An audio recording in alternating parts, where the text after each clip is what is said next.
The men on the ground are aiming their guns at the sky, at a single P-40 Warhawk, trailing black smoke, coming in low over the jungle canopy.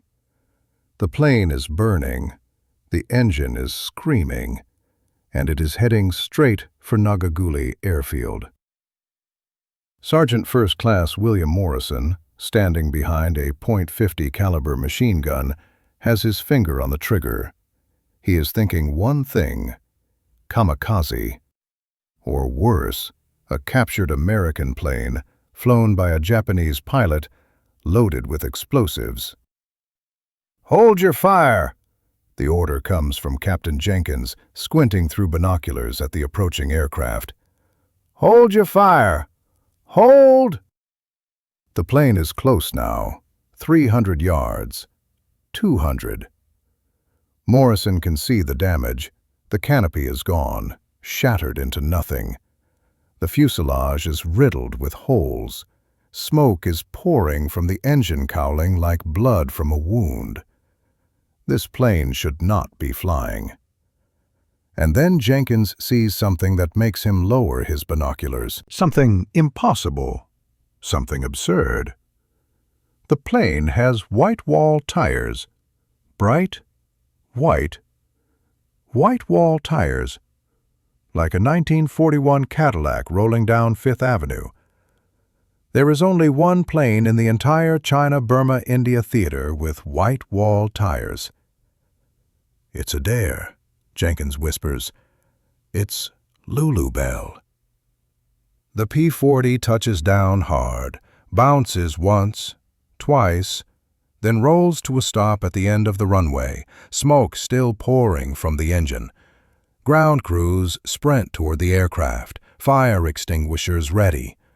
And when they reach the cockpit, they find Second Lieutenant Philip Adair slumped over the control stick, his flight suit soaked with sweat, his hands shaking. He has just done something that should be impossible. He has just fought 64 Japanese aircraft alone. December 1943. The war in the Pacific is at a turning point. But here, in the forgotten corner of the China-Burma-India theater, there is no turning point. There is only survival. The Japanese control Burma.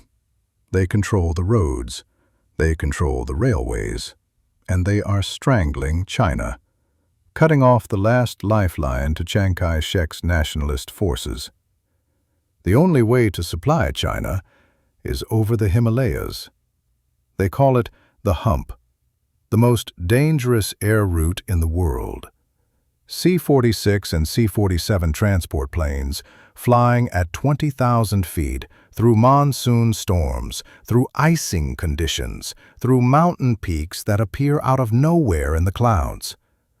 For every 1,000 tons of supplies delivered, 3 aircraft are lost. The pilots call it the aluminum trail because of all the crashed planes scattered across the mountains. And at the heart of this lifeline sits Dinjan Airfield in Assam, India. Dinjan is everything. It is the staging point, the fuel depot, the nerve center of the entire Hump operation. If Dinjan falls, China falls. And the Japanese know it. Nagaghuli Airfield, 15 miles from Dinjan, is home to the 80th Fighter Group, specifically the 89th Fighter Squadron. They call themselves the Burma Banshees, and they have one job: protect the Hump. But in December 1943, the Burma Banshees are not exactly striking fear into the hearts of the Japanese Empire.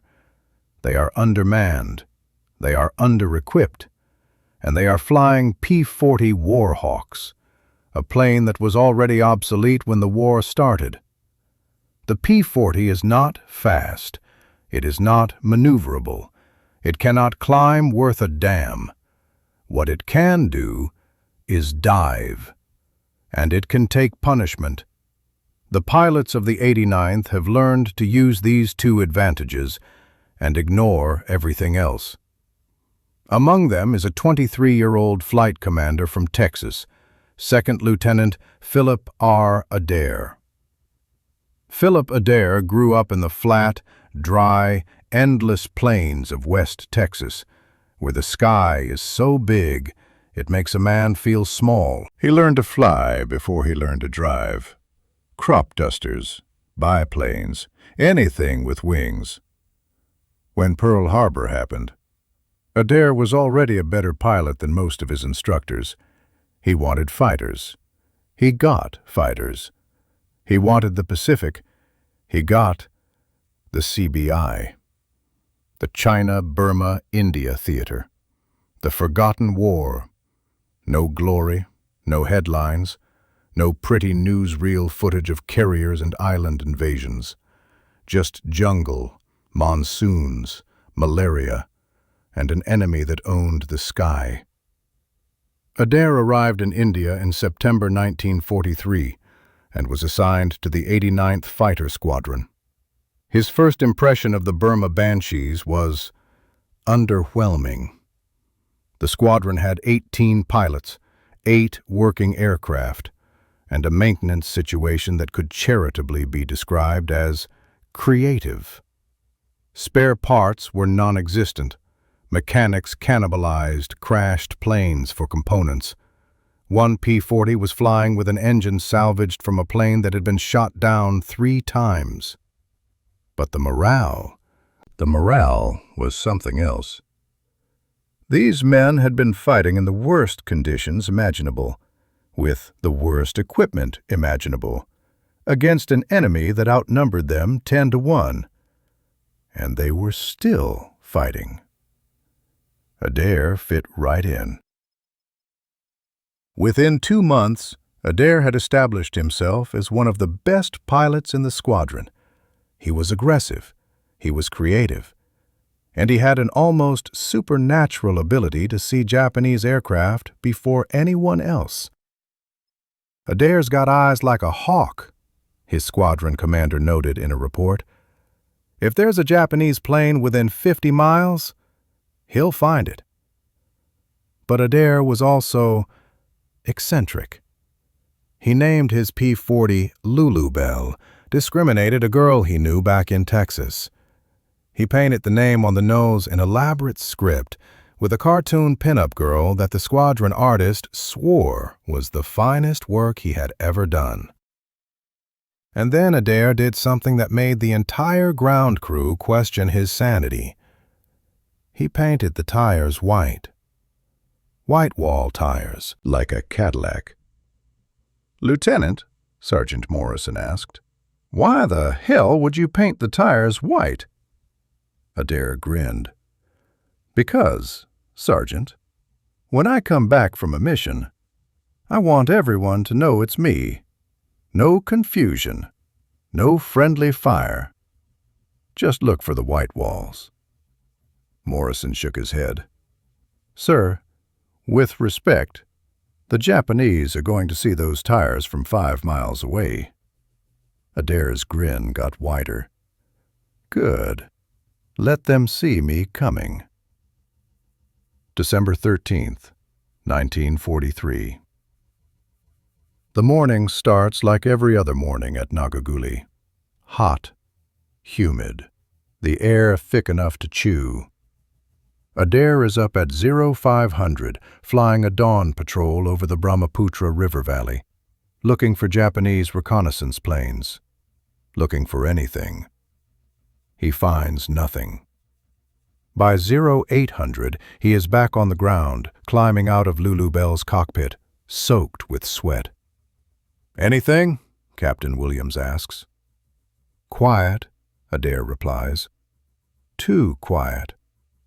He means it as a joke, but something is nagging at him, a feeling. The Japanese have been probing their defenses for weeks, small raids, reconnaissance flights, testing, always testing. It feels like they are building up to something. Adair walks to the mess tent, grabs a cup of coffee that tastes like motor oil, and sits down to write a letter home. He gets 3 sentences in when the siren starts. Red alert! The sound cuts through the morning air like a knife. Pilots scramble, ground crews sprint toward the aircraft. Chaos erupts across the airfield. Adair is already running toward Lulu Belle. "What do we have?" he shouts at the operations officer. "Radar picked up a large formation, bearing 090, 60 miles out and closing fast." "How large?" The operations officer's face is pale. 60-plus aircraft, sir." Adair stops running. 60-plus. The entire 89th Fighter Squadron has 8 operational aircraft, and half of those are down for maintenance. "Where's the 88th?" Adair asks. The 88th Squadron is based at the same airfield. Between both squadrons, they might have enough planes to mount a defense. "The 88th launched 30 minutes ago. Escort mission to China. They won't be back for 3 hours. 3 hours. In 3 hours, Dinjan Airfield will be a smoking crater. Adair looks around the flight line. 3 P-40s are being fueled. 2 more are having engines worked on. The rest are scattered, pilots still running from the mess tent, from the barracks, from the latrines. "How long until we can get everyone airborne?" Adair asks. 15 minutes, maybe 20. The Japanese formation is 60 miles out. At their cruising speed, they will be overhead in 12 minutes. 15 minutes is too long. 20 minutes is a death sentence. Adair makes a decision. "Fuel my plane, now." "Sir, we need to wait for—" "Now!" 09:15. Lulu Belle roars down the runway. Alone, Adair pulls back on the stick, feels the familiar kick as the wheels leave the ground, and climbs into the morning sky. Behind him, the other pilots are still scrambling. It will be another 10 minutes before the first of them gets airborne. 10 minutes. An eternity. Adair pushes the throttle forward, climbing hard, heading east toward the incoming formation. He does the math in his head. 60-plus aircraft, based on the radar signature, probably a mix of bombers and fighters. Standard Japanese attack formation would be 20 to 30 bombers, 40 escort fighters. Against 1 P-40. The odds are not good. No, the odds are mathematically impossible. Standard fighter doctrine says, if you are outnumbered more than 4 to 1, you disengage, you run, you live to fight another day. Adair is outnumbered 64 to 1. He should turn around. He should wait for reinforcements. He should do the smart thing. But if he does the smart thing, the Japanese bombers will reach Dinjan. They will destroy the fuel depot, the supply warehouses, the control tower. They will cripple the Hump operation for months. Thousands of tons of supplies will not reach China. The war will drag on longer. More men will die. Adair does not turn around. 0920. Visual contact. Adair sees them first as a dark smudge on the horizon, then as individual shapes, then as a wall of aircraft stretching across the sky. 24 Ki-21 Sally bombers, flying in tight formation, bomb bays loaded with enough ordnance to level an airfield, and surrounding them, weaving above and below and beside, 40 Ki-43 Oscar fighters. The Oscar is not like the famous Zero. It is lighter, more maneuverable. It can turn inside almost anything the Allies have, and there are 40 of them. Adair takes a deep breath. He checks his guns. 6.50 caliber machine guns fully loaded. He checks his altitude, 12,000 feet, 2,000 feet above the Japanese formation. He has one advantage. One. The Japanese do not know he is there. They are expecting to hit an undefended airfield. They are not expecting a fight. Adair is going to give them one anyway. The first rule of fighter combat is never attack head-on into a bomber formation. Bombers have defensive guns, lots of them. A head-on attack means flying into a wall of concentrated fire from dozens of machine guns. It is suicide. Adair attacks head-on. He pushes Lulu Belle into a dive, building speed, aiming straight at the lead bomber in the formation. The closure rate is over 500 miles per hour. He has approximately 3 seconds to fire. At 800 yards, the Japanese gunners see him. Tracers start reaching toward him, lazy at first, then more urgent. At 400 yards, Adair opens fire. 6 streams of 50 caliber rounds converge on the lead Sally bomber. The effect is devastating. The bomber's cockpit disintegrates. The left engine explodes into flame. The aircraft pitches forward, falling out of formation, trailing smoke and fire. Adair flashes through the formation, so close he can see the faces of the Japanese pilots, frozen in shock. And then he is through, and the Japanese formation is in chaos. This is what Adair understood, that the textbooks did not teach. Bomber formations are fragile things. They depend on precision, on discipline, on every aircraft holding its exact position. When the lead bomber goes down, the formation loses its reference point. When a fighter attacks from an unexpected angle, the escorts do not know where to look. When a single plane dives through 64 aircraft, shooting, the instinct is not to maintain formation. The instinct is to scatter.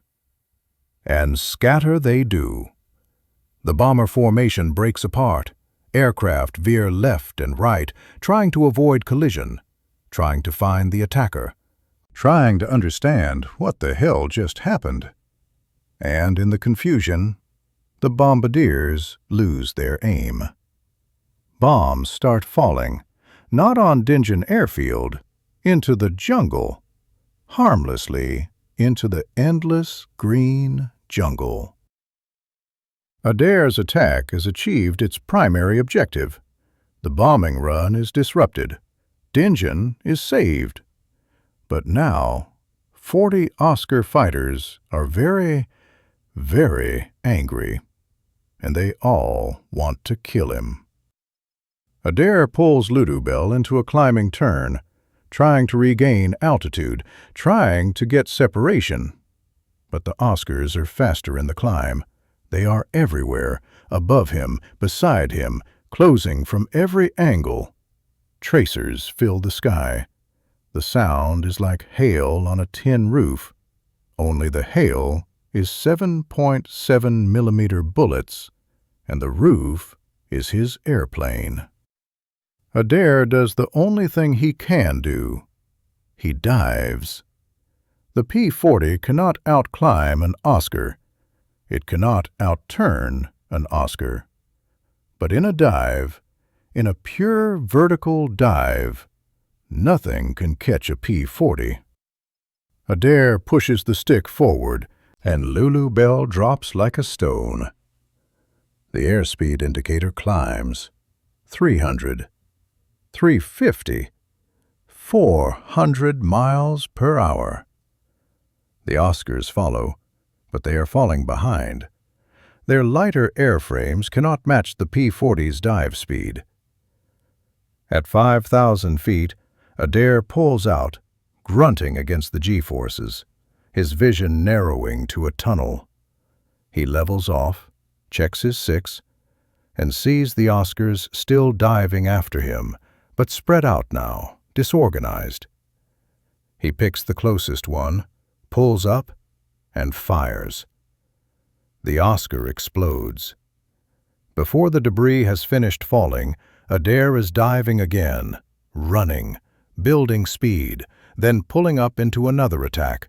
Slash and run, slash and run. It is the only tactic that works when you are outnumbered 60-1. The dogfight lasts 15 minutes. 15 minutes of pure chaos. Adair loses count of how many times he fires, how many times he dives, how many times tracers flash past his canopy close enough to touch. He knows he hits at least 3 more aircraft, maybe 4. He sees smoke, fire, pieces of aircraft falling. But the Oscars keep coming, and Lulu Belle is taking damage. The first hit shatters his canopy. Glass explodes into the cockpit, cutting his face, filling his eyes with blood. The second hit takes out his radio. The world goes silent, except for the roar of his engine. The third hit is bad. Something in the tail. The stick goes loose in his hand. The aircraft starts to yaw, pulling to the left, fighting him. Control cables. The control cables are damaged. Adair looks at his instrument panel. Oil pressure dropping. Engine temperature rising. The engine is wounded, bleeding, dying. He has maybe 10 minutes of flight time left, maybe less. He turns toward home. The flight back to Nagaghuli is the longest 20 miles of Philip Adair's life. Lulu Belle is dying beneath him. The elevator cables are damaged. The stick has almost no authority in pitch. The aircraft wants to nose down, constantly, relentlessly. Every second is a fight to keep the nose above the horizon. Adair's arms are burning. His shoulders are screaming. Sweat pours down his face, mixing with the blood from the canopy glass. He cannot fly like this for 10 minutes. He cannot fly like this for 5. He needs a solution. Adair looks around the cockpit. There must be something, some way to take the pressure off. His eyes fall on his seatbelt. The standard Army Air Force's seatbelt, a simple canvas strap with a metal buckle. Adair unbuckles himself and starts working the belt free. If he can tie the belt around the control stick, anchor it to something solid, he can create a makeshift bungee, something to hold the stick back, something to fight the damaged cables. It takes him 3 tries. His hands are shaking. The aircraft is bucking. Every few seconds he has to grab the stick to correct a dive. But finally, he gets the belt wrapped around the stick and anchored to the seat frame. The tension is not perfect. The nose still wants to drop. But now he can fly with one hand. He can make it home. 0-1000, Nagaghuli Airfield appears through the haze. Adair has never been so happy to see a dirt runway in his life. But his problems are not over. He has no radio. He cannot contact the tower. He cannot tell them he is friendly.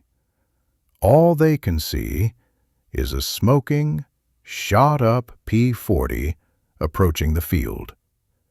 And after the attack this morning, every gunner on the base is going to be nervous.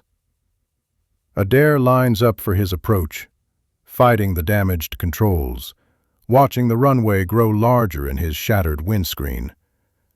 He sees the gun emplacements. He sees the men aiming at him. He sees the muzzles tracking his approach. If they fire, at this range, with this damage, he is dead. There is nothing he can do. Nothing except trust that someone on the ground will recognize Lulu Belle before they pull the trigger. Sergeant Morrison is behind the .50 caliber. His finger is on the trigger. The plane is 300 yards out, trailing smoke, coming in too fast. Every instinct tells him to fire, but something stops him. Something at the bottom of the landing gear. Something white. "Hold your fire," Captain Jenkins orders. And the white wall tires of Lulu Belle touch down on the runway of Nagaghuli Airfield. The ground crews reach Lulu Belle before the propeller stops spinning. They find Adair slumped in the cockpit, barely conscious, his hands still wrapped around the control stick. They have to pry his fingers loose. When they help him out of the aircraft, when they lay him on the ground beside the wing, he speaks for the first time since the battle. "Did they hit Dinjan?" "No, sir," Sergeant Morrison says. "You stopped them. The bombs fell in the jungle." Adair closes his eyes. "Good," he whispers. "Good." The damage assessment of Lulu Belle takes 3 hours. 16 bullet holes in the fuselage, 7 in the wings, 3 in the engine cowling. Both elevator cables severed, held together by single strands. Oil lines punctured in 2 places. The mechanics cannot believe the aircraft was still flying. "By all rights," the crew chief says, "this plane should have fallen out of the sky 10 miles ago." Later that day, after the debriefing, after the medical examination, after the second cup of motor oil coffee, Adair walks back out to the flight line. Lulu Belle is sitting where he left her. Broken, bleeding oil, a wreck. But still there, still standing on those ridiculous white wall tires. Adair puts his hand on the cowling. "Good girl," he says. "Good girl." Second Lieutenant Philip R. Adair was awarded the Silver Star for his actions on December 13, 1943. The citation, signed by General Joseph Stilwell himself, reads in part, "For gallantry in action against an enemy of the United States, Second Lieutenant Adair, alone and without support, engaged a formation of 64 enemy aircraft, disrupting their attack and preventing the destruction of a vital supply installation." The phrase, "alone and without support," does not capture what happened that morning. Nothing really captures it. 1 man, 1 plane, 64 enemies. Mathematical impossibility transformed into victory. Adair continued flying with the Burma Banshees until the end of the war. He survived malaria. He survived 2 more forced landings. He survived the jungle, the monsoons, the endless grinding attrition of the CBI theater. He returned home to Texas in 1945 and never flew a combat mission again. But he never forgot Lulu Belle. In his memoirs, written decades later, he described that December morning with perfect clarity, every detail, every second, every feeling. And at the end, he wrote something that captures the spirit of every pilot who ever flew in that forgotten war. "They ask me sometimes if I was scared. Of course I was scared. Any man who says he wasn't scared in combat is either lying or crazy. But fear doesn't matter. What matters is what you do when you're afraid. Do you run or do you fight?"